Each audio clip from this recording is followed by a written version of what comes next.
Mesdames, Messieurs, bonsoir. L'heure de la totale, votre magazine d'information. En voici le sommaire. D'abord, un sujet d'actualité brûlante, la criminalité au Sénégal, des cas de meurtre qui ont ému beaucoup cette semaine. Notre société est-elle devenue violente? Suivez le dossier avec un policier, un sociologue ainsi que l'entretien confraternellement. Notre consoeur Fatoussi est chroniqueuse judiciaire au journal Le Soleil. Coin éco, l'économie verte en question, notre pays s'y essaie pour suivre la tendance mondiale. Mamadou Ndiaye s'entretiendra avec l'économiste environnementaliste Adams Tijani. Ailleurs à Ziguinchor, dans le peloton de tête des grossesses précoces, et cela se passe souvent dans les écoles. Un phénomène élève-mère qui met en cause les enseignants et interpelle les parents. Autre destination d'ailleurs à le Mali, un couturier d'origine sénégalaise fait beaucoup parler de lui à Bamako. Cheikh Fall a fini de séduire le pays de la Nyatiguia par son ciseau. Notre diplomate ce soir, Daouda Tal, éditorialiste et directeur du cabinet M&C Expertise. Sujet, le forum économique de Davos, mais aussi la problématique du troisième mandat en Afrique de l'Ouest. Bouillon Culture, Boubou Design, un génie qui révolutionne l'art. Il ne peint pas qu'avec ses mains et le résultat se passe de commentaires. Enfin, un autre portrait insolite, l'âne. Et après avoir peint le coq la semaine dernière, ne pensez surtout pas que nous faisons du coq à l'âne. Bienvenue à tous et à tous.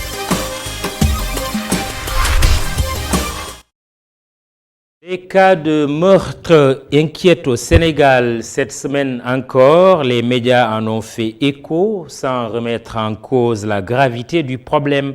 Les statistiques officielles font état d'un classement du Sénégal parmi les taux les plus bas d'Afrique de l'Ouest, selon un rapport de l'agence d'assistance à la police de proximité. Sommes-nous face à un matraquage médiatique en déphasage avec la réalité? Assistons-nous plutôt à une réelle recrudescence de la criminalité au Sénégal? Suivons ce dossier réalisé par Moustapha Gabar Diop et Bachir Sow. Vol à main armée avec violence, trafic de drogue, viol ou encore meurtre. Ces délits et crimes défraient la chronique à un rythme alarmant. 2019 enregistre 12 cas d'homicide précédés de viol au Sénégal. Ce chiffre reflète bien une hausse mondiale des victimes de crimes violents au cours des 15 dernières années. Une tendance qui pourrait être attribuée à la croissance démographique. Tout ça, ce sont des facteurs qui font effectivement que ça joue sur la prolifération et l'aggravement de l'insécurité au niveau des centres urbains. Mais comme vous le constatez, effectivement, l'insécurité s'est un peu déplacée. On observe une certaine translation de la capitale vers l'intérieur du pays et des centres urbains vers les zones rurales. Au facteur démographique vient s'ajouter l'effet amplificateur de la presse sensationnelle, de quoi créer une certaine psychose. Et si je peux employer un terme qui est un peu cher aux journalistes, je pourrais dire que c'est comme une sorte de marronnier. À des intervalles, disons, réguliers, on parlait de cette sécurité qui sévit en ce moment à Dakar, dans les centres urbains, comme en milieu rural. Selon le professeur Mbeng, les nouvelles technologies contribuent à une certaine marginalisation des individus, ce qui les pousserait à l'acte. Avec le numérique, avec l'internet, avec les portables et autres, etc., l'individu s'isole, est de plus en plus isolé dans sa propre famille, dans sa propre société. Il vit en famille, mais il n'est plus en famille. Il vit en groupe, mais il n'est plus en groupe. Il n'y a plus ces relations sociales qui le protègent contre lui-même et contre les autres, n'est-ce pas? Il est exposé, il s'expose et aussi ces outils développent des capacités de nuisance. Donc les personnes développe de plus en plus de capacités de nuisance, de capacités à faire le mal. Le professeur pense également que nous assistons à un effritement des institutions garantes de la paix au Sénégal. Et la première de ces institutions, c'est les institutions éducatives qui se contentent de donner des instructions et non pas des valeurs de base. Parmi ces institutions, il y a aussi des institutions religieuses qui donnent certaines valeurs pour que l'individu n'atteigne pas certains Rubicons. certains seuils. Donc parmi ces institutions qui sont défaillantes, nous avons aussi des institutions religieuses qui prennent en charge l'éducation de l'individu, qui apprennent à se maîtriser, n'est-ce pas, à réfréner ses ressentis sur ces institutions qui ne marchent pas. Et ce qu'il faut comprendre aussi, plus une société est éduquée, moins il y a de violence. Pour le commissaire à la retraite, les institutions ont leur part de responsabilité, mais il faut faire la différence entre violence domestique et insécurité. Donc, pour ce qui est des violences domestiques, vraiment, il faut reconnaître que la police, c'est hors de la portée, n'est-ce pas, des zones de compétence de la police et des champs de surveillance, de contrôle de la police et de la gendarmerie. Quelqu'un qui poignarde son père dans une maison, vraiment, on ne peut rien reprocher à la police. Selon une étude de l'Office des Nations Unies contre la drogue et le crime en 2019, le risque d'être tué par homicide diminue progressivement puisque la population mondiale augmente plus rapidement que les victimes d'homicides enregistrés. L'étude rappelle l'importance d'une gouvernance fondée sur l'état de droit, le contrôle de la corruption et les investissements dans le développement socio-économique, y compris dans l'éducation, pour réduire le taux de crimes violents. Il renseigne également que les armes à feu, les drogues et l'alcool sont des éléments facilitateurs d'homicides qu'il faut prendre en compte.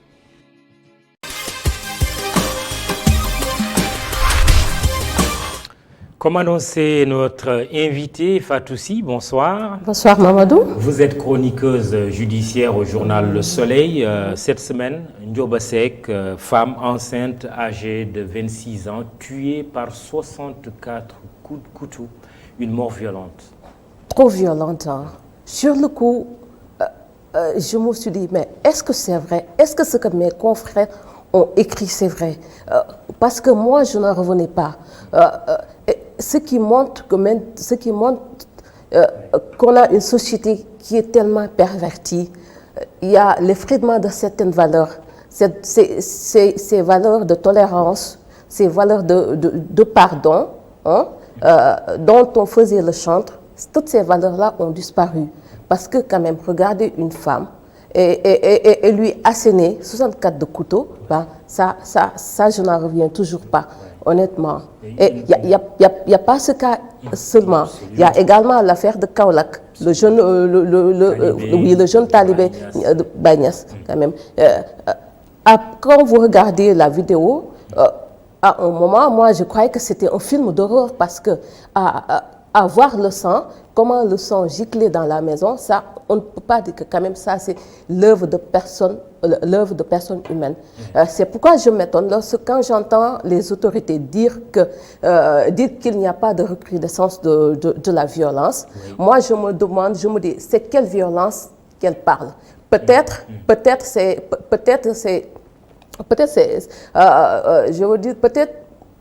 elles peuvent dire que l'ère des grands bandits, l'ère du grand banditisme peut-être a reculé. Oui. Hein, on n'est plus...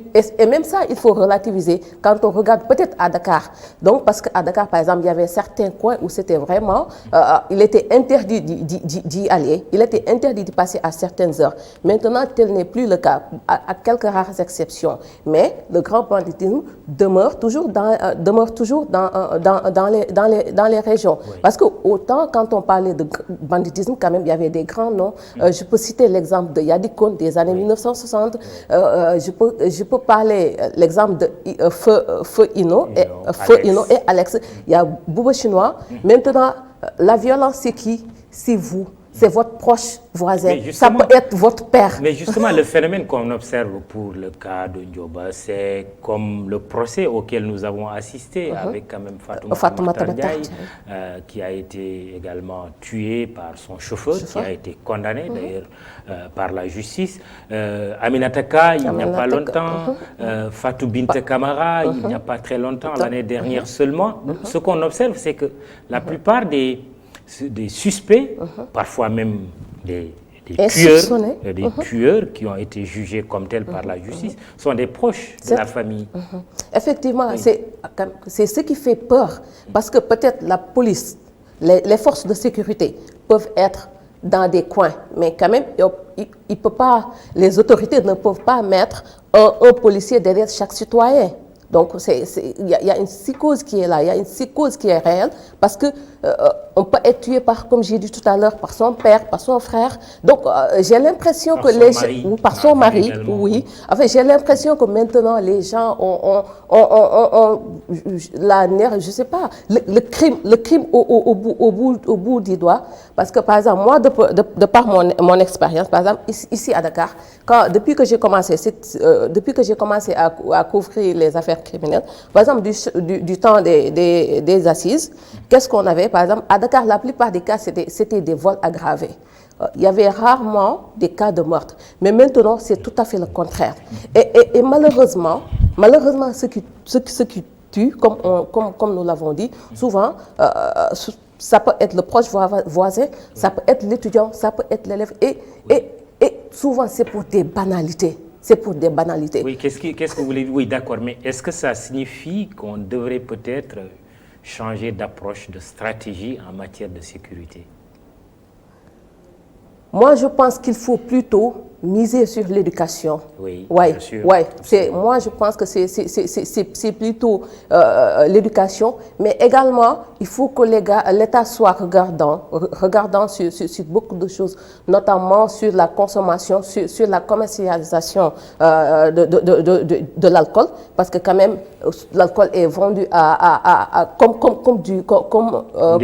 comme des petits pains. Oui. Donc, souvent, il y a certains accusés, quand ils viennent à la barre, ils te disent que j'avais bu, j'étais pas lucide quand même, nous avions bu, si je n'étais pas lucide, je ne l'aurais pas fait. Donc il y a cette accessibilité donc, qui fait que les gens ils s'enivrent tout le temps, donc du coup ils perdent la raison, mais également il y a l'usage abusif de drogue quand même. Il y a l'usage abusif de drogue, oui. Qui fait que souvent les gens également, c'est l'argument qu'ils vous opposent, c'est l'argument qu'ils évoquent à la barre. Souvent. Alors, l'agence d'assistance à la police de proximité parle de chiffres en disant que le Sénégal a un des taux les plus bas en matière de criminalité en Afrique de l'Ouest.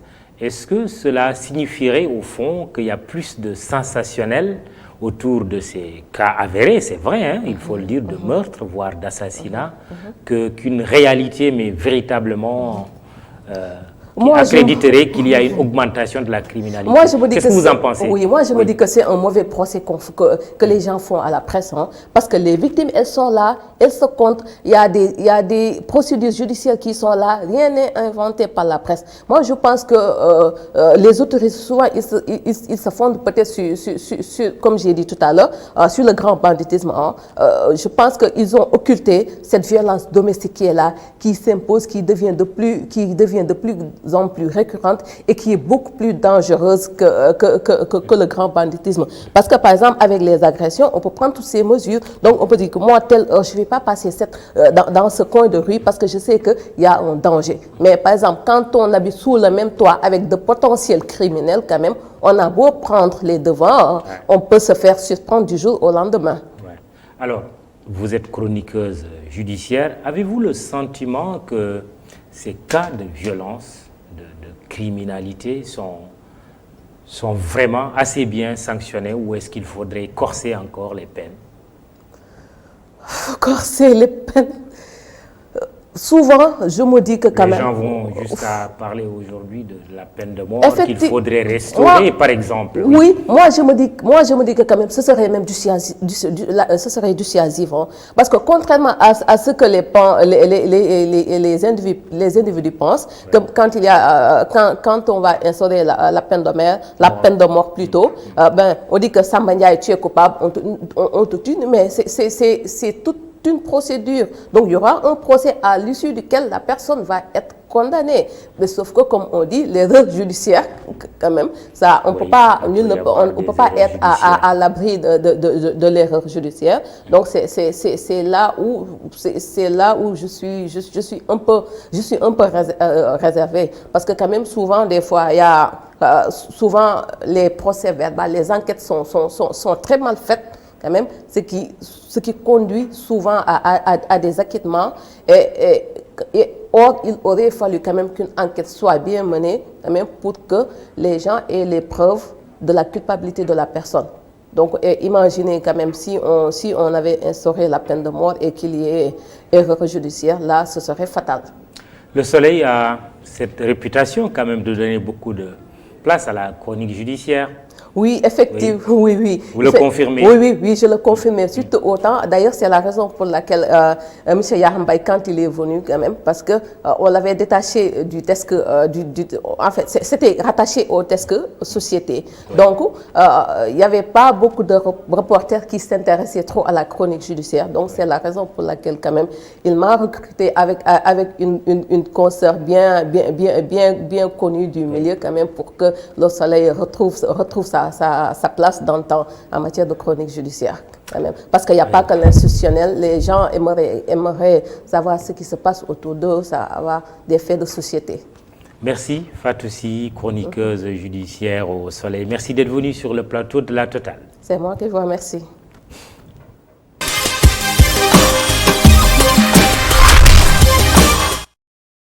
L'économie verte, pour parler de Coin Éco, est la notion économique du jour. Plus qu'un effet de mode, la tendance gagne de plus en plus du terrain dans le monde. Le Sénégal n'est pas en reste, timidement certes, mais il tente tant bien que mal de suivre la dynamique mondiale. Les contraintes sont nombreuses, liées surtout à l'accès au financement. Qu'est-ce que l'économie verte? Quels en sont les défis et enjeux? Cheikhana Hassanafal et Thierno Bachir Sow signent le dossier de ce soir. Comment tirer profit de l'environnement? Générer des ressources à partir de l'exploitation de l'écosystème tout en le préservant. Le concept est mondialisé, il est même déjà en cours de mise en œuvre dans différents pays du Nord. Selon la dernière étude publiée par l'Organisation internationale du travail, d'ici 2030, 24 millions de personnes dans le monde pourraient travailler dans le secteur de l'économie verte, notamment dans les pays développés et industrialisés. En France, elle représente déjà 4 millions d'emplois, un chiffre qui a augmenté de plus de 20% depuis 2004. En phase expérimentale dans les pays du tiers-monde, l'économie verte commence à gagner la conscience des chercheurs sénégalais sur bon nombre de secteurs. C'est le domaine de l'énergie renouvelable qui constitue donc un secteur prioritaire dans l'économie verte. L'agriculture, la foresterie, la pêche, la gestion des déchets, la gestion de l'eau, qui sont les secteurs que l'État a intégrés dans ses priorités pour faire en sorte qu'une économie plus verte soit insérée dans ces secteurs-là ou intégrée dans la gestion de ces secteurs-là. Une présence dans le secteur de l'énergie qui, selon l'expert, a tardé au vu de notre situation géographique et de l'apport que cette énergie peut avoir sur notre économie. On aurait dû y réfléchir depuis très longtemps. Parce qu'on ne peut pas être un pays ensoleillé 365 jours sur 365 sans pourtant réfléchir à exploiter cette ressource qu'est le soleil, qu'on aurait dû exploiter pour soulager un peu la bourse des consommateurs, soulager la bourse des ménages, également soulager la bourse de l'État. L'usage d'engrais, de pesticides dans les champs et l'exploitation prochaine des énergies fossiles au Sénégal, deux actes qui constituent une contrainte pour l'économie verte. On ne peut pas parler d'économie verte par l'État au moment où l'État met à disposition, par exemple, un dispositif de subvention des engrais chimiques et pesticides. La découverte de ces ressources peut constituer une opportunité pour le Sénégal, mais peut constituer également un danger. Dans son utilisation, dans sa manière de la gouverner, on risquerait d'être plombé, justement, comme vous le dites, par rapport à l'orientation que l'État du Sénégal a faite d'aller vers une économie beaucoup plus verte. Autre contrainte à l'expansion de l'économie verte, le manque de financement. Créer un environnement financier, par exemple, qui faciliterait l'accès au financement. Parce que l'économie verte nécessite un coût énorme pour le faire. Le secteur privé doit jouer un rôle, mais ils font face à deux éléments essentiels. La question du financement et la question de l'accès au marché. C'est ce qui bloque un peu l'éclosion de des acteurs, des entreprises du secteur privé pour justement bien prendre en charge la question de l'économie verte. L'économie verte, traduite par beaucoup comme l'économie de l'avenir, peut, pour nos experts, être le vecteur principal de l'émergence. Mais pour cela, les autorités gagneraient à mettre en place des politiques adéquates pour l'aider à grandir dans le contexte actuel, fortement marqué par les enjeux climatiques. Et pour aller un peu plus au fond de l'économie verte, professeur Adams Tijani est notre invité. Il est environnementaliste et fondateur de l'Institut des métiers de l'environnement et de la météorologie de l'Université Cheikh Anta Diop de Dakar. C'est un entretien réalisé par Mamoudou Ndiaye. Bonsoir à tous les deux. Bonsoir Mamoudou. Bonsoir. C'est à vous. Eh bien, nous avons en face de nous aussi un éminent scientifique puisqu'il est physicien justement de métier. Il enseigne donc la physique à l'Université Cheikh Anta Diop. Monsieur Tidjani, bonsoir. Bonsoir. Le sujet est intéressant puisqu'il évoque justement la question de l'économie verte. Beaucoup de questions autour justement de ce sujet. Mais en peu de mots, l'économie verte, est-ce la nouvelle coqueluche de la recherche sénégalaise? Coqueluche, non. C'est-à-dire qu'aujourd'hui, il est certain que notre mode de développement ne peut pas continuer. Les gens se sont rendus compte qu'il faut aujourd'hui réconcilier l'environnement et sa sœur jumelle, je dirais, l'économie et sa sœur jumelle, l'environnement. Ce qui fait qu'aujourd'hui, on ne peut pas continuer à puiser dans les ressources naturelles. Il faudrait peut-être penser aux générations futures. Parce que comme on le dit toujours, nous avons emprunté, nous n'avons pas hérité la terre de nos ancêtres, nous l'avons emprunté à nos enfants. Autrement dit, il faut raisonner les choses pour qu'on pense à ceux qui vont venir après. Absolument, comme la gestion aujourd'hui du pétrole, qui est une ressource naturelle. Comment nous allons gérer ce pétrole? Alors, comment nous allons gérer justement le pétrole? Et ce pétrole, il faut le gérer de manière durable. De manière durable, cela veut dire que si nous avons un certain volume, ce n'est pas d'épuiser ce volume en une décennie. Nous avons droit qu'à une seule partie de ce pétrole en une décennie, mais il faudrait penser aux générations futures, justement, quand elles viendront, elles auront justement du pétrole comme nous. Si l'époque de cette jeunesse qui va venir ne coïncide pas effectivement avec le besoin de l'énergie fossile, qu'est-ce qu'on fera justement de ce surplus de pétrole qui ne servirait pas à grand-chose? De toute façon, le pétrole on va se désengager du pétrole. Parce qu'aujourd'hui, on va vers les énergies vertes, c'est l'éolien, le solaire et géothermie. On va vers ça parce qu'on se rend compte que si nous continuons à émettre du gaz carbonique, on ne pourra plus vivre sur la Terre. Et comme on dit, on n'a pas une planète, une deuxième planète, on n'a pas de plan B, on n'a qu'un seul plan A. C'est la seule planète que nous avons. Aujourd'hui, on doit se battre pour la préserver. Alors, professeur, est-ce que nous sommes prêts pour l'économie verte? Est-ce que les dispositifs sont en place? Est-ce que le financement est prêt? Est-ce que la technostructure, elle est là aussi justement pour l'économie verte? Vous savez, quand on veut quelque chose, on se donne les moyens d'atteindre cet objectif. Yes. Aujourd'hui, ça nous est imposé au niveau international à travers les 17 objectifs du développement durable. Les ODD. Les ODD. Nous avons 17 objectifs. Il faudra satisfaire ces 17 objectifs. On n'en est qu'à la satisfaction d'un seul objectif. D'après mes dernières informations, on ne satisfait qu'un seul objectif. Le reste, on court toujours derrière là-dessus. Et quel est cet objectif? Justement, je pense que c'est un peu en termes de sécurité alimentaire, de trucs pareils. Oui. Mais je ne pense pas que ce soit vraiment... Il faudrait revoir un peu cet objectif qu'on a atteint jusqu'à présent. Mais toujours est-il que la situation, elle est là. Alors, il faudrait changer de paradigme. De toute façon, aujourd'hui, l'économie verte se base sur le développement durable. Le développement durable a un point essentiel, c'est l'être humain, le bien-être de l'être humain et la préservation de l'environnement. Alors qu'aujourd'hui, nous avons une économie de consommation. On consomme, on détruit les forêts, on détruit les sols, on détruit l'agriculture. Le transport, n'en parlons pas, oui. Ça ne peut pas continuer. Tout à fait. Alors, on dit aussi que l'économie verte, justement, c'est une promesse d'emploi. Mais est-ce que vous pouvez faire une cartographie des emplois futurs, ne serait-ce que pour ceux qui vous écoutent, qu'ils comprennent justement que quand ils veulent envoyer leurs enfants à l'école, qu'ils les orientent justement vers ces filières qui demain répondront justement à l'économie verte? Je ne ferai pas de publicité de mon institut, mais je dirais simplement la seule valorisation des déchets. Aujourd'hui, dans ce pays, on fait du 7-7, on dit zéro déchet. Le déchet qu'on va récolter, qu'est-ce qu'on en fait? Il faut mettre en place des filières de valorisation. Et c'est justement ces filières de valorisation qui nous permettront de créer des milliers d'emplois. par la seule question des déchets, on peut créer des milliers d'emplois et donner des emplois à tous les jeunes de ce pays. Il suffit uniquement de les former à la valorisation. Nous avons la typologie des déchets, on les connaît. Vous avez les plastiques, vous avez ce qu'on appelle les déchets organiques, comme les restes d'aliments. On en fait du compost. Donc, automatiquement, si vous avez du compost pour l'agriculture, vous vous départissez un peu des pesticides. Ça fait une filière de création d'emplois. Le plastique, on peut le transformer. Moi, j'ai fait ma thèse dans le plastique aujourd'hui. C'est ce que j'ai dit.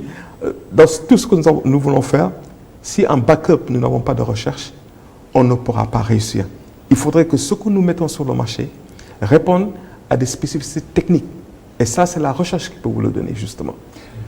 Mamadou, le professeur n'a pas que l'économie verte, justement, à son arc. Il est également un chercheur émérite, justement, sur les questions liées à la biodiversité, et notamment au bruit. Notre pays est un pays infernal, puisqu'il y a beaucoup de bruit. Il y a beaucoup de bruit, surtout aux endroits où vous avez des marchés. Mais aujourd'hui, dans notre programme de cette année, on a pour objectif de faire la cartographie du bruit aux alentours de l'AIBD. Pourquoi? L'aéroport de Diass. De Diass. Ouais. Pourquoi? Diass est une zone nouvelle, une ville nouvelle où les gens vont se mettre à construire. Il faudrait que les gens sachent où construire. Si vous êtes dans un axe d'atterrissage ou de décollage, oui, c'est sûr qu'en termes de décibels, vous aurez beaucoup de bruit. Ça va affecter votre santé.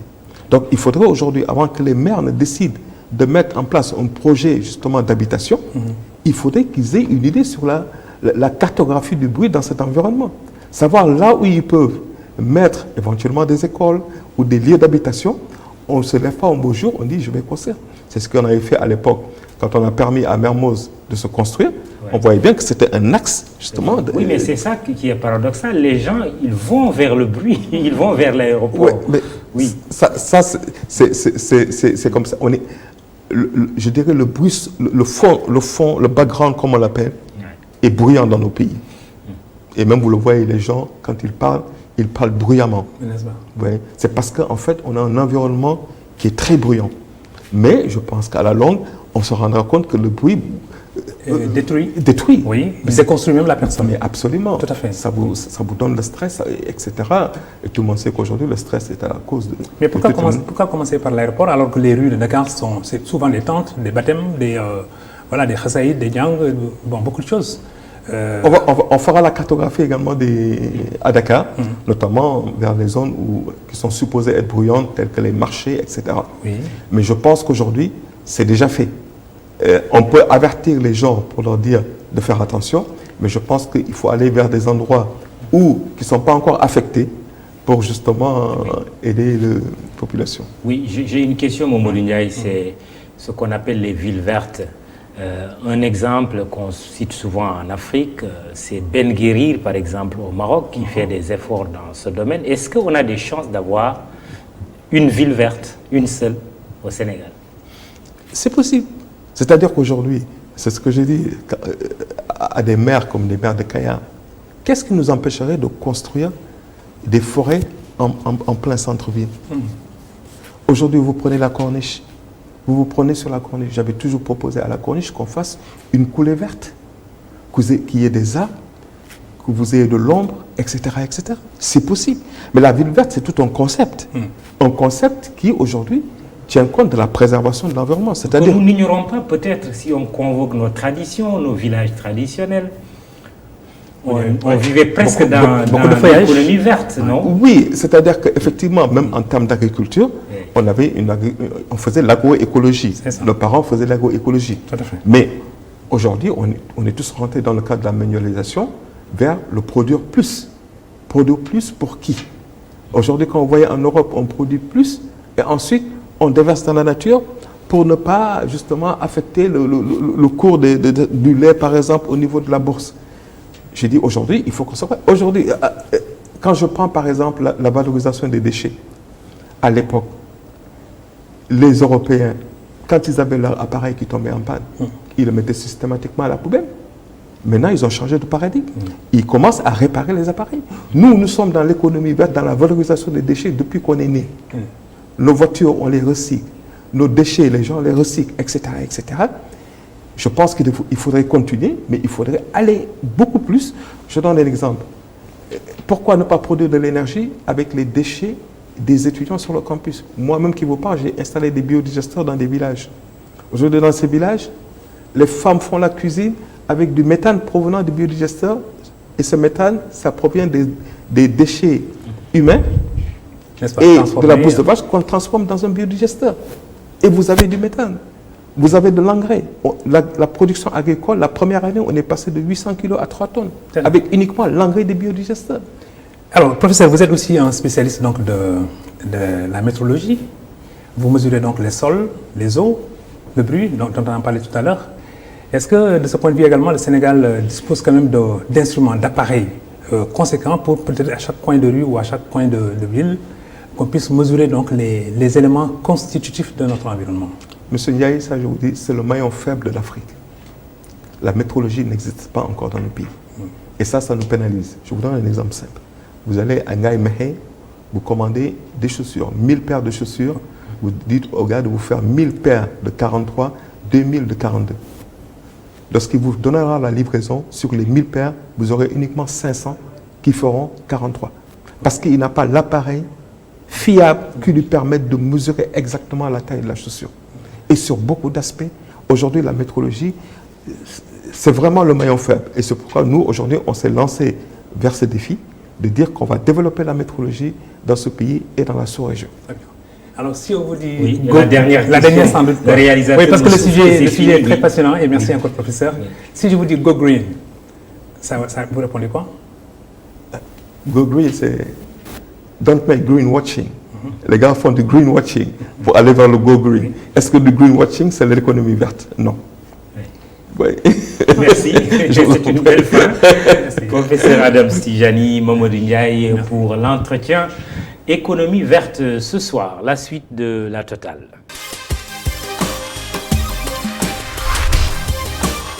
Ailleurs à Cap sur le sud du pays, pour ouvrir cette page découverte, Ziguinchor risque de remporter un trophée peu honorable. Il s'agit du plus fort taux de grossesse précoce en milieu scolaire. Le phénomène y prend de l'ampleur, les chiffres sont alarmants, les enseignants sont au banc des accusés, tandis que les parents d'élèves gagnés par l'inquiétude se renvoient la balle. Hassan Ba, ITV Ziguinchor. Les grossesses précoces constituent une vive préoccupation dans beaucoup d'établissements scolaires au Sénégal. Chaque année, un nombre important de cas est recensé.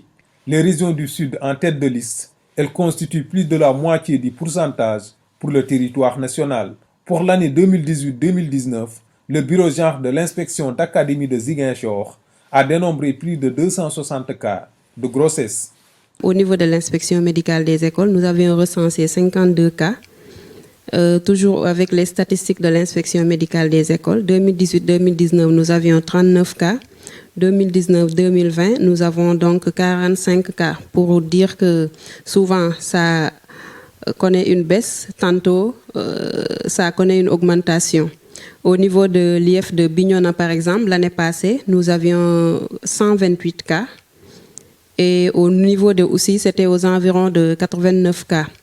Tous les cycles confondus.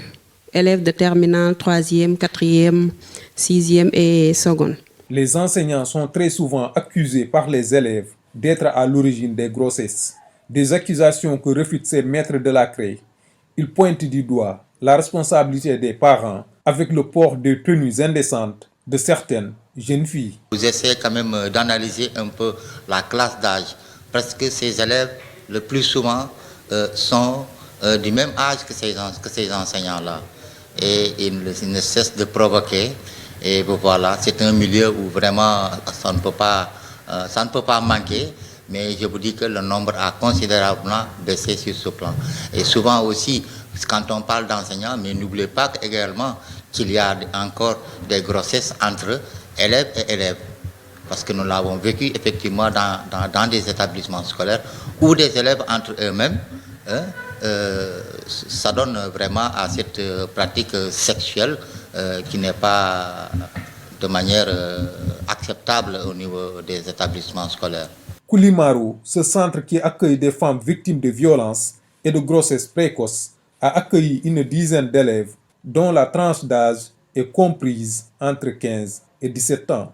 Quand on accueille une victime de grossesse précoce, il y a l'écoute que nous faisons d'abord, l'hébergement, la prise en charge psychosociale et ensuite il y a des activités que nous faisons comme les causeries au niveau du centre pour les sensibiliser au moins de ce fléau.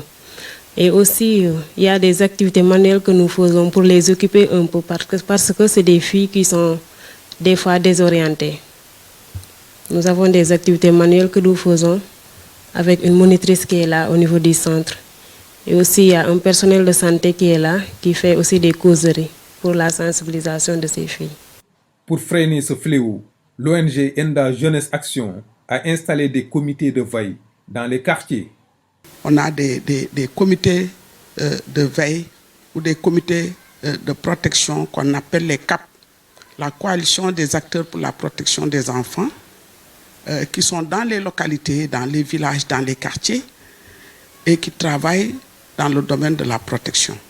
Les carences notées dans la prise en charge de l'éducation sexuelle par les familles et par l'école accentuent la vulnérabilité des jeunes filles. Ailleurs, à travers à présent nos frontières par l'est du pays. Bienvenue au pays de la Diatiguia. Si vous habitez au Mali et vous n'êtes pas habillé Cherfal, c'est qu'il reste quelque chose à votre garde-robe. Le couturier d'origine sénégalaise s'est fait un nom grâce à la beauté de ses coupes. Très couru par les populations maliennes, il n'en est pas moins le tailleur de personnalités célèbres. L'ancien président ATT et plusieurs dirigeants du continent font partie de ses clients. 30 ans à Bamako, Cherfal est aujourd'hui considéré plus malien que sénégalais. Un modèle parfait d'intégration à l'image de ces modèles, on le dira comme ça. Notre correspondant à Bamako, Sangoulé Danyoko, a rencontré le maître. Regardez. Débarqué au Mali dans les années 90 pour se faire un peu d'argent auprès de son frère couturier pour ensuite continuer son périple vers les côtes italiennes, Cherfal est depuis établi au quartier Nyarela de Bamako. Son adresse est connue de toute la capitale, notamment des dirigeants d'ici et d'ailleurs. Natif de Djourbel, ce Baol Bontin, ancien mannequin, a fait du détail et de la justesse de ses coupes la clé de son succès international. Lorsque je suis venu ici, j'ai trouvé l'excellence du président ATT, donc qui a eu confiance de me donner sa garde-robe, de l'habiller. Donc c'est comme ça c'est parti. C'est comme ça c'est parti. Donc le président ATT, les grands boubous qu'il portait, donc c'est moi qui le faisais. Donc je lui remercie parce que, de passage, parce que si vous voyez que le guide libyen a affrété un avion spécial pour venir me chercher ici à Bamako grâce à lui. Lui, l'immigré raté, emploie aujourd'hui des immigrés qui, après plus de 20 ans en Italie, retrouvent leur voie sur le continent. Parce que moi, je ne donne pas conseil aux enfants de prendre la Méditerranée pour aller en Europe. Ça, je ne suis pas d'accord sur ça. Parce que moi qui pensais avant, pour réussir, il faut aller en Europe. Aujourd'hui, je suis en Afrique ici. Et je ne peux pas dire que j'ai réussi, mais j'ai beaucoup fait. Parce que j'ai rencontré beaucoup de présidents qui sont là. C'est moi qui fais le boubou. Et aujourd'hui, là où j'ai commencé et là où je suis arrivé aujourd'hui, donc machallah. Donc je dis aux jeunes Africains de rester au pays. Jeunes yi nga xam ne ñoo nekk Afrique c'est sama xalaat suma sañal parce que man am naa expérience en Europe quoi léegi suma sañal daal bon li may conseiller jeunes yi quoi suma sañal ñu toog Afrique te xam ne Afrique mën nañ fee am dara. Ancien président de la communauté sénégalaise vivant au Mali et actuel président des Baye Fall, l'homme est un meneur d'hommes qui emploie presque toutes les nationalités de la CEDEAO dans une ambiance bon enfant. D'où le surnom l'Afrique en miniature donné à l'atelier par certains employés. Bon, il y a tout ici. Il y a Sénégalais, il y a Burkinabé, il y a Ivoirien, il y a Malien, comme moi, je suis Malien, tu as vu, non? Il y a Nigérien, il y a tout, il y a tout.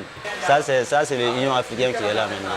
Celui qui a le mur de son bureau tapissé de décorations décernées un peu partout dans le monde s'est dit particulièrement fier de la médaille du mérite national qui lui a été décernée par les autorités maliennes pour service rendu. D'où sa volonté de créer une école de couture pour, selon lui, rendre au Mali tout ce qu'il lui a donné. Les premières apprenantes apprécient déjà. J'ai choisi Cheikh Fall Création pour ma formation parce que je sais qu'il y a ici de bons formateurs et que beaucoup de présidents sont habillés par lui. Rentrer dans l'atelier de Cheikh Fall, c'est ouvrir le livre des secrets vestimentaires de nombreux dirigeants du continent, dont celui actuel du Mali, Ibrahim Boubacar Keïta, dont il est l'auteur du modèle dit Ibeka. Le style Ibeka, c'est venu comme ça. C'est venu comme ça. Lorsque je suis parti, il m'a donné le tenue, je suis venu. Et voilà, j'ai fait cette création parce que je suis de Diourbel nature, là où ça on appelait le froc Ndiarem. Je me suis inspiré et voilà, j'ai fait et Dieu a fait que tout le monde dit Ibeka, Ibeka.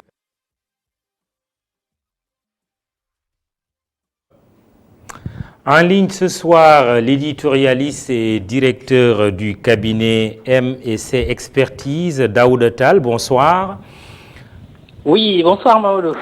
Première question, première réponse avant le journal d'Adama Anouchkaba et puis nous poursuivrons notre entretien juste après. Nous allons parler du forum de Davos qui s'est tenu en Suisse dans la dernière semaine, les 10 derniers jours en tout cas du mois de janvier. Pourquoi ce rendez-vous fait courir les investisseurs, décideurs politiques et autres personnalités de la société civile à travers le monde? Bon, je pense que Davos est effectivement un rendez-vous que beaucoup annonçaient à un moment donné comme étant un rendez-vous qui allait perdre son lustre d'antan.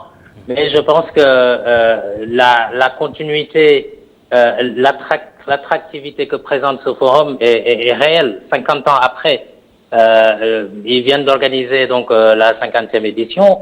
Et quand vous voyez la structuration même de ce forum, vous avez 3000 à peu près dirigeants, chefs d'État, chefs d'entreprise, de multinationales, hommes d'affaires, etc. qui sont là et qui discutent à la fois historiquement du capitalisme, mais aujourd'hui ils discutent aussi d'autres sujets dont dépend l'avenir du monde, notamment la révolution 4.0, la 4e révolution industrielle avec la mondialisation sur l'édition dernière de 2019. Et cette édition, les questions de développement durable, de l'environnement sont mises en avant. Donc je pense que c'est à la fois un rendez-vous qui permet, et d'ailleurs l'un des seuls qui permet à des dirigeants politiques, des dirigeants économiques et le monde de la finance et même des ONG, des grandes associations, des grandes ONG, de se réunir, de se rencontrer et d'essayer de casser les frontières pour discuter d'un certain nombre de sujets qui intéressent l'équilibre du monde, qui intéressent véritablement la marche économique du monde, mais qui n'est plus que économique aujourd'hui, qui concerne également les questions de l'environnement, les questions de développement, puisque on se rend compte finalement que le capitalisme à lui seul a atteint ses limites, et même pour que le monde, l'équilibre du monde continue de se préserver, il faut bien entendu que notamment les questions environnementales, les questions de développement durable soient mises sur la table, puisque la quête de ressources est là et le capitalisme ne peut pas continuer à détruire les ressources, détruire l'environnement et espérer avoir une vie plus longue que ça. Daouda, nous parlions du sommet ou du forum économique de Davos. Son fondateur, l'Allemand Klaus Schwab, déclare ceci: le monde est en état d'urgence, faisant allusion aux enjeux environnementaux. On veut changer d'option par rapport à ce forum économique de Davos, Daouda? Bon, je pense qu'il ne s'agit Oui, il s'agit certainement de réorienter en tout cas les stratégies économiques au niveau mondial. Donc ce qui est clair, c'est que le forum de Davos reste bien en place, même si au départ c'était pour parler principalement des problèmes économiques, faire un meilleur monde. Donc si on revient à cela, à cet objectif-là, rendre le monde meilleur, je crois que le thème de cette année est éminemment important, c'est-à-dire viser un monde solidaire et durable. Donc ça passe nécessairement par le respect dans la chaîne de production économique, industrielle et des différentes industries, on va dire, dans le monde, de prendre en compte la dimension environnementale, le développement durable. En gros, je pense qu'il s'agit de rendre le capitalisme et ses effets un petit peu plus durables, un petit peu plus soutenables pour l'ensemble de la population mondiale. Mais justement, Daouda, vous l'avez dit, hein, le forum économique de Davos, c'est avant tout une vitrine du capitalisme. Est-il évident de donner une conscience écologique à un tel rendez-vous économique et capitalistique? Je pense, Mamoudou, qu'il n'y a pas le choix. Aujourd'hui, si on veut préserver l'équilibre économique mondial, à la fois aujourd'hui et dans les années à venir, il faut nécessairement prendre en compte la dimension environnementale. Puisque, comme il a été constaté dans un rapport, la moitié de la production économique, on va dire, dans le monde, dépend directement ou indirectement de la préservation des ressources du monde, de la préservation de ces ressources-là.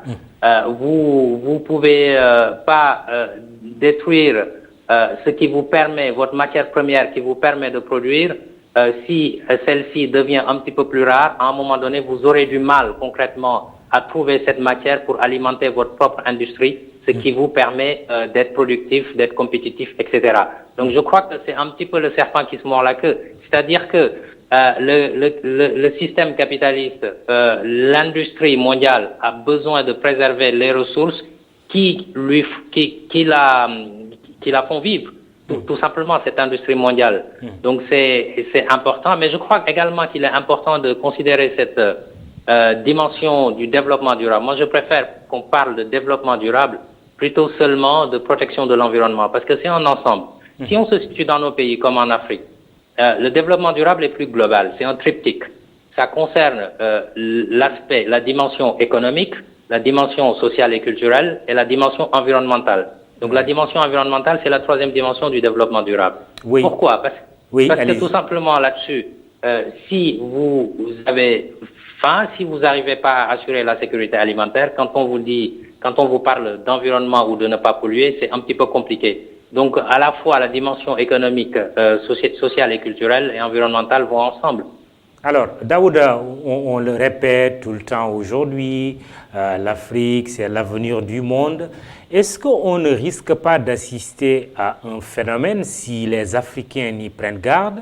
Après avoir détruit la planète pour une grande partie, je fais allusion au capitalisme, je fais allusion aux puissances occidentales, destination l'Afrique. Qu'est-ce qu'il faudrait faire au niveau de l'Afrique justement pour que cela ne se passe pas ainsi? Je crois que c'est pas parce que l'Afrique pollue le moins que l'Afrique n'a pas à s'occuper de la pollution ou des changements climatiques. Je pense que ce paradigme-là n'est pas à considérer. Je pense qu'il faut qu'on avance, nous, les pays africains en tout cas, vers un développement plus durable. Un développement plus durable, c'est-à-dire assurer la transition énergétique, une bonne transition énergétique. Aujourd'hui, si on parle d'agriculture, aller vers une agriculture durable, ça concerne directement les problèmes de santé publique. Mais cela suppose que les options économiques soient définies par les Africains. Tout à fait. Il faut que les options économiques soient définies par les Africains. Mais le problème, souvent, c'est d'essayer de refaire le même chemin qu'ont pris les Occidentaux et qui se sont rendus compte à un moment donné, pour certains en tout cas, qu'il fallait préserver l'environnement et que c'est ça qui était viable. Il nous faut il faut que l'Afrique trace ses propres chemins du développement. et ne pas forcément, il n'y a pas un schéma standard de développement économique et social. Chaque entité a ses spécificités à la fois économiques, culturelles, sociales, etc., qui doivent permettre de bâtir des stratégies de développement qui soient propres à l'Afrique, qui répondent aux aspirations et aux besoins des populations africaines. Donc il n'y a pas une seule voie pour aller vers le développement, parce que si c'est à un moment donné se rendre compte que finalement la croissance, elle n'est pas inclusive, la croissance, elle ne permet pas à tout le monde d'en profiter, se rendre compte finalement qu'on a plus détruit l'environnement qu'on l'a préservé pour les générations futures, je pense qu'il ne faut pas qu'on ait le même chemin de développement. L'Afrique a aujourd'hui des avantages. Par exemple, 60% des terres arables disponibles dans le monde aujourd'hui pour l'agriculture se situent en Afrique. En même temps, l'Afrique a également des défis de taille, avantages et défis. Le poids démographique, c'est un atout à la fois parce que c'est une main-d'œuvre, c'est une force de travail vive, mais c'est également un défi dans la mesure où d'ici 2050, en 2050 par exemple, un humain sur 4 sera africain. On parle de 40% de la population mondiale en 2100. Donc c'est quand même des défis qui sont importants. Donc le tout, c'est de développer des stratégies qui soient propres à l'Afrique, en sachant que l'Afrique est l'avenir du monde. Donc les stratégies économiques qui doivent gouverner le monde de demain doivent être de venir de l'ingéniosité des Africains. Et il y a un leadership véritablement à avoir à ce niveau-là, de concert avec les autres. Il ne faut pas dire on collabore pas avec les autres pays qui détruisent l'environnement, etc.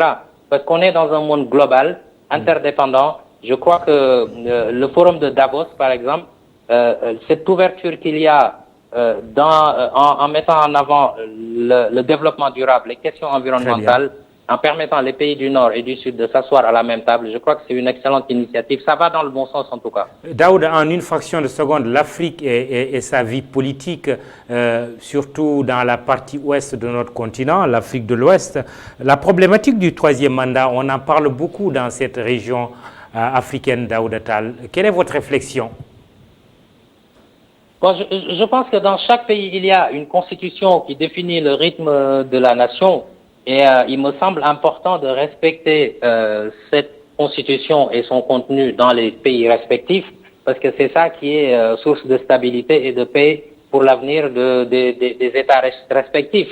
Il est vrai que c'est une question qui est agitée un petit peu partout, mais maintenant, il faut faire un appel aux dirigeants de s'en tenir à la Constitution. Justement, le fait insolite, c'est que la CEDEAO, on a parlé d'un communiqué sorti par la CEDEAO disant que tous ceux qui ont l'intention de solliciter un troisième mandat doivent s'en abstenir, mais la CEDEAO qui fait un communiqué pour démentir cette information. Mais ma question est de savoir, est-ce que la CEDEAO peut véritablement se prononcer sur ce sujet qui peut être apparemment sensible?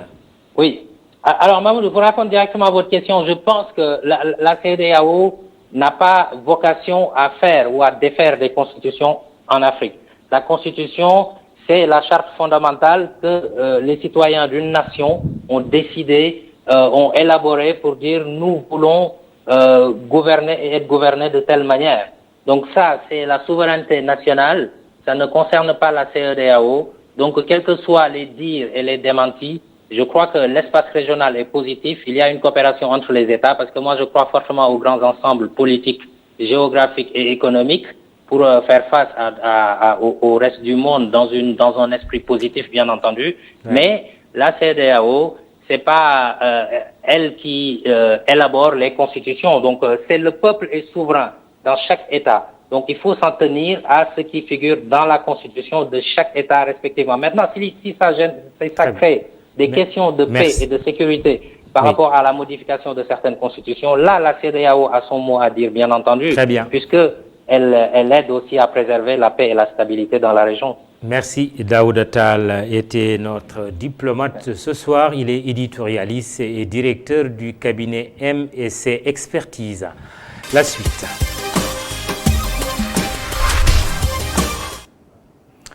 Un génie de l'art, Boubou Design est même un révolutionnaire tellement il casse les codes dans ce domaine.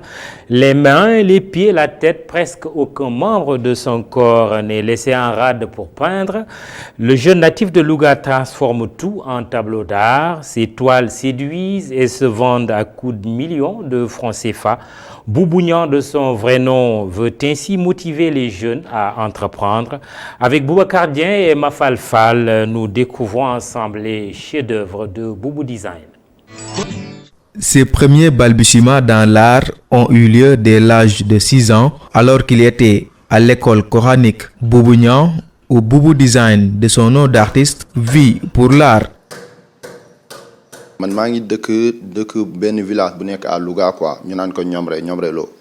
Je suis natif de Niomrey, une localité située dans la région de Louga. J'ai grandi là-bas. L'art et moi, c'est une longue histoire d'amour.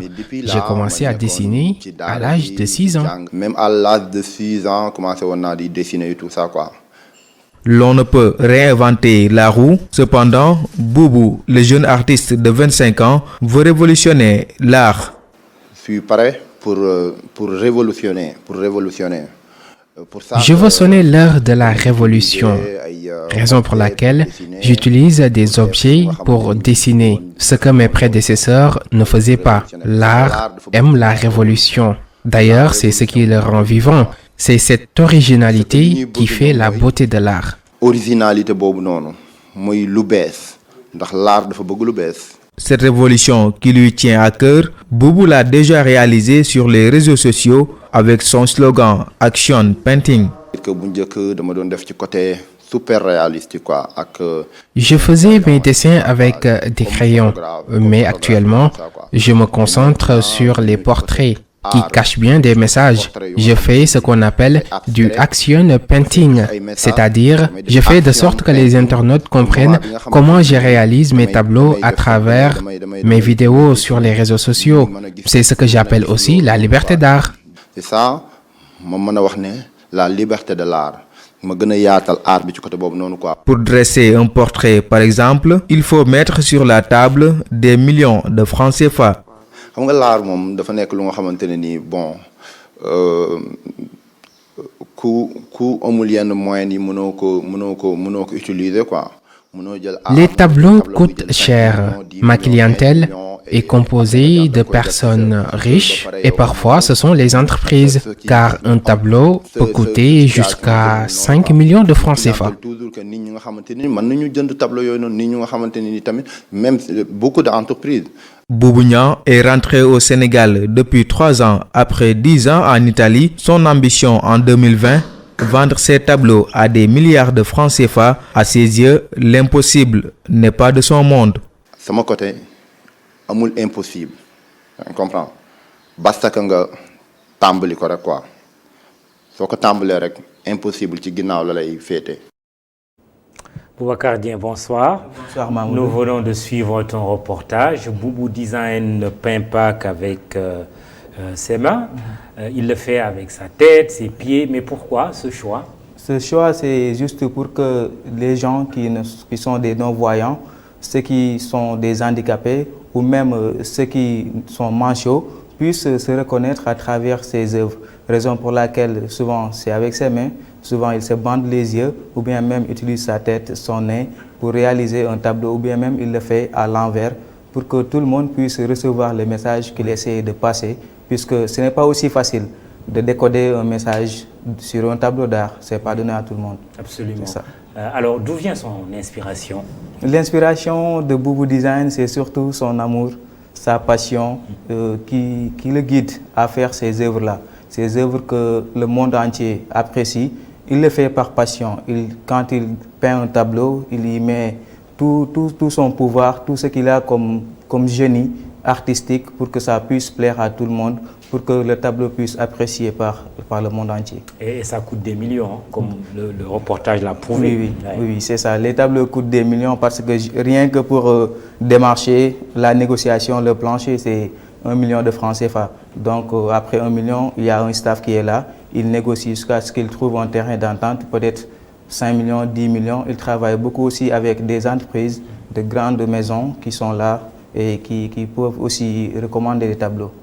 Il a passé 10 ans en Italie, mis à part son ambition de révolutionner l'art. Y a-t-il d'autres raisons qui justifient ce retour au Sénégal? Oui, après 10 ans en Italie, comme c'est dit dans le reportage, donc Boubou est là juste pour essayer de servir de modèle d'exemple aux jeunes.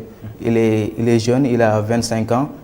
À 25 ans déjà, il fait beaucoup de voyages partout à travers le monde. Il réalise de grandes choses, raison pour laquelle il est revenu pour que les jeunes qui sont là au Sénégal, qui sont un peu au chômage, puissent se reconnaître puissent se reconnaître à travers sa personne, puissent prendre un exemple sur lui que l'impossible n'existe pas et qu'il ne faut pas toujours tout attendre de l'État.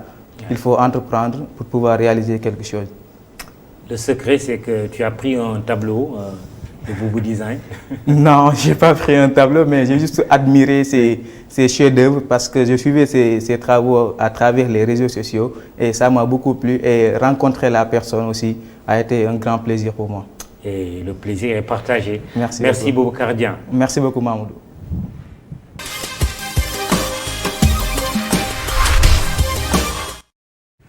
Portrait et jeu de devinette aussi, on fait souvent allusion à lui pour parler de certains traits négatifs chez l'homme et pourtant l'animal en question est très utile à l'être humain. Momar Alisnia a filmé la bête que nous allons découvrir ensemble. L'âne, qu'on l'aime ou pas, est un animal très utile à l'homme, surtout en milieu rural. La trentaine révolue, ce père de famille à 8 ans de pâle trouve son bonheur avec les ânes depuis une dizaine d'années. C'est des ânes qui sont très importants pour moi parce que ils me donnent de l'argent, tout le monde me respecte. Et puis, ça va quoi, c'est bon pour moi quoi. Les ânes sont souvent présentés comme étant des animaux surexploités. On utilise l'âne comme un animal qui ne souffre pas, comme un animal qui a beaucoup de force, mais qui est paresseux. Un animal qui n'a pas de reconnaissance. Donc, l'âne peut tout faire sans souffrir. Donc, c'est comme ça qu'on l'utilise. L'âne est utilisé pour le transport. L'âne est utilisé souvent pour puiser de l'eau dans nos sociétés, surtout avec là où les puits ont des problèmes d'eau. L'âne est utilisé maintenant pour les travaux champêtres. Et l'âne n'a pas un traitement qu'il le faut dans notre société. Sur le plan scientifique, qu'est-ce qui explique cette capacité de résistance de l'âne? La première des choses que l'on doit savoir, c'est que l'âne est de la même famille que le cheval. Donc l'âne, le cheval et zèbre, ils sont de la même famille, c'est la famille des équidés.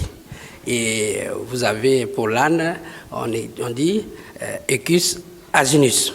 Ok? Donc cet animal que l'on utilise beaucoup a aussi les mêmes réactions que les autres animaux, donc sont réceptifs aussi bien des bactéries, des virus, des parasites et autres. C'est un animal qui fait plus ou moins les mêmes travaux que le cheval, mais qui extériorise moins. Certainement, il doit avoir, sur le plan génétique, des allèles qui sont responsables de ces capacités-là. En effet, la douleur, l'âne perçoit la douleur, mais supporte plus, alors que nous savons tous que le cheval est très sensible à la douleur. S'ils sont de la même famille, donc il devrait dans la logique avoir ce caractère. Mais il y a aussi ça, le cheval accepte, l'âne l'exprime moins. Voilà. Malgré ses capacités, l'âne a toujours une image dévalorisante dans la société. L'âne n'est pas bien considéré dans la société. Donc tout ce qui est en rapport à... Voilà, c'est un champ lexical qui est là. Quand on parle de bêtises, quand on parle de conneries, quand on parle de tout ce qui renvoie à une mauvaise image, souvent on le colle à l'âne. On le colle à l'âne. Et heureusement, regardez dans nos sociétés, l'âne n'est pas du tout considéré. Donc vous n'avez jamais vu un défilé où on a utilisé des ânes, ou bien la police qui utilise l'âne. Donc il a une stigmatisation par rapport au cheval. Peut-être c'est par rapport à sa petite taille, parfois ça fait rire. L'âne, ça fait rire parfois. L'âne, ça ne donne pas, ça n'a pas un bon signe donc dans la société. Momar Alisnia, bonsoir. Bonsoir. Qui nous vient à dos d'âne d'ailleurs de Saint-Louis. Momar, a-t-on une idée exacte du nombre de d'ânes au Sénégal? Oui, en fait, selon les études les plus récentes qui ont été faites par une ONG Animals Protect, il s'agit exactement de 40 millions d'ânes à travers le monde. Et sur cette population, en Afrique, nous en avons 30%, c'est-à-dire 12 000 ânes. Et sur ces 12 000 ânes, au Sénégal, nous en avons 462 000. 12 millions d'ânes en Afrique, 462 000 au Sénégal. Et sur ces 462 000 ânes, on en a beaucoup plus au nord, là d'où je viens d'ailleurs, les régions de Saint-Louis, Louga, et un peu au centre, dans le Saloum, dans le sud du Saloum. Et maintenant, on commence à les voir progressivement également dans le sud.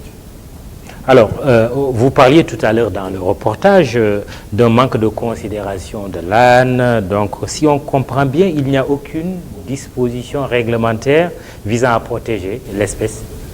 Il y a des dispositions qui existent, mais malheureusement, comme la plupart des dispositions, c'est un problème d'application qui se pose. Parce qu'en 2016, il y a eu un arrêté interministériel, l'arrêté numéro 18457. Et dans cet arrêté, on voit à son article 20, il est clairement dit par rapport au poids, aux charges, que la charge maximale pour un âne est de 500 kg. Et si c'est une charrette tractée par 2 ânes, 800 kg. Et ce qu'on voit, en tout cas dans nos rues, ce qu'on voit dans les campagnes, parfois on voit des charges qui dépassent là.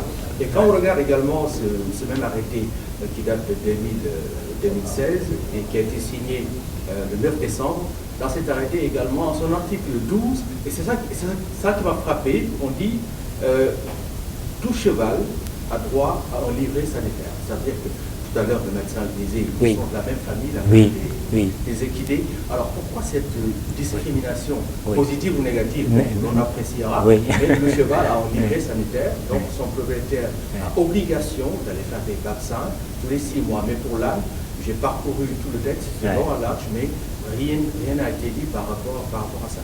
Mais pour dire simplement que les dispositions réglementaires existent, mais il y a un problème d'application. Il y a 4 ans de cela, Momar Alice, la viande d'âne était vendue sur le marché par des bouchers véreux, on le dira comme ça. A-t-on l'assurance que ces pratiques ont disparu? Oui, en fait, on peut dire aujourd'hui que ça a disparu. Mais comme vous l'avez dit, un boucher véreux, ce qui est sûr, c'est que quand il va vendre cette viande-là, il ne va pas le faire au beau jour. Bam-seuf, c'est ça. Bam-seuf, c'est comme ça qu'on dit dans le jargon.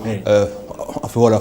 Mais ce qu'il faut retenir, Mamoudou, par rapport à ça, moi je pense qu'il faudrait beaucoup plus de surveillance de nos autorités. Et là, je pense aux services d'hygiène, je pense également aux équipes de vétérinaires, parce que c'est sûr que certainement, moi je n'ose pas dire qu'il y en a qui continuent à faire cette pratique, mais même si ça existerait aujourd'hui, les populations malheureusement n'ont pas les moyens de vérifier tout cela. Je pense que c'est à l'autorité qu'il appartient par rapport à ça d'être plus regardant et vraiment de veiller à cela. Et pour finir, beaucoup de superstitions autour de l'âne dans notre société. Énormément, parce qu'en faisant ce reportage, on a eu à échanger avec des sociologues sur le sujet. Aujourd'hui, dans certaines sociétés traditionnelles, on dit que quand vous sortez la nuit et que vous rencontrez un âne, mieux vaut rebrousser chemin parce que ça porte malheur. Et j'ai posé la question à quelqu'un, mais pourquoi? Parce que quelqu'un qui a un cheval, il lave son cheval. Mais pourquoi l'âne, on ne le lave pas? Il me dit, oui, parce que quand quelqu'un lave un âne, ça va lui porter malheur et c'est un poids qui va rester durant toute sa vie. Donc, des histoires comme ça, des superstitions, il y en a plusieurs, Babodou. Merci, Momar Alice, pour ce sujet intéressant sur l'âne. C'est moi qui vous remercie. Tu en es devenu un grand défenseur. Merci bien. Et bon retour à Saint-Louis. Merci. À Dodane aussi. À Dodane, Inch'Allah. Merci bien. Un peu moins de sourire pour terminer cette Total. Il était là sur ce plateau de la Total dimanche dernier. Professeur Omar Ba, économiste, qui était l'invité de Coin Éco avec Mamadou Ndiaye, nous a quittés mercredi. Une façon de lui rendre hommage en l'écoutant ou en le réécoutant encore. Communiste qui par la suite donc a rejoint en fait l'économie libérale et l'économie de marché, ce qui fait qu'actuellement à travers le monde toute l'activité économique tourne autour de l'économie de marché. Et lorsque nous parlons d'économie de marché, c'est l'économie de la libre entreprise, c'est-à-dire de la libre activité.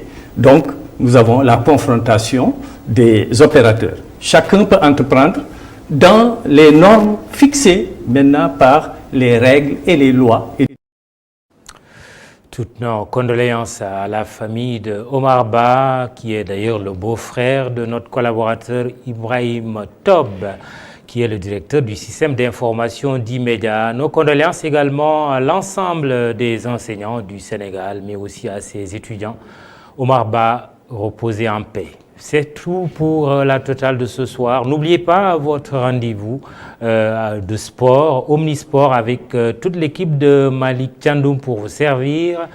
Rédaction en chef de la totale, Khalifa Diakhaté. Réalisation, Masmboup, avec tous les autres techniciens qui s'y sont mis. Merci aussi à tous les journalistes qui ont réalisé les reportages. Bon dimanche et rendez-vous la semaine prochaine. Bonsoir.